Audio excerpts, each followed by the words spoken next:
প্রধান উপদেষ্টার প্রেস সচিব শফিকুল আলম বলেছেন, এলিট ফোর্সের র্যাপিড অ্যাকশন ব্যাটালিয়নের নির্যাতন ও গুমের ঘটনা নিয়ে হরর মিউজিয়াম হবে গণভবনে। দুপুরে রাজধানীর বেইলি রোডে ফরেন সার্ভিস একাডেমি মিলনায়তনে এক সংবাদ সম্মেলনে তিনি একথা জানান। র্যাবের গোয়েন্দা সংস্থার সবচেয়ে বেশি গুমের সঙ্গে জড়িত উল্লেখ করে তিনি বলেন, র্যাবের ইন্টেলিজেন্স ভয়াবহ কিলার ও হত্যাকারী দল ছিল বলে জানিয়েছে গুম কমিশন। র্যাবের সদস্যরা পদোন্নতি ও ভালো পোস্টিংয়ের জন্য গুম ও খুনের সঙ্গে জড়াত। তারা ভিকটিম ভেদে গুম করে নৌকা করে নিয়ে হত্যা করে পেট কেটে নদীতে ফেলে দিতেন। কাউকে গুলি কিংবা ইঞ্জেকশন দিয়ে হত্যা করতেন। কাউকে আবার হত্যা করে ট্রেনে বস্তাবন্দি মরদেহটি ট্রেন লাইনের পাশে ফেলে রাখতেন। ট্রেনের নিচে পিষ্ট হয়ে মরদেহ ক্ষত বিক্ষত হয়ে বেয়ারিশ হয়ে যেত।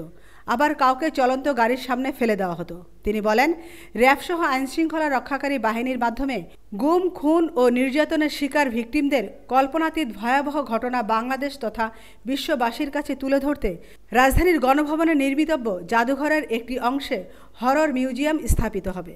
আমিনা ইসলাম, নিউজ ডেস্ক, আজকের সংবাদ।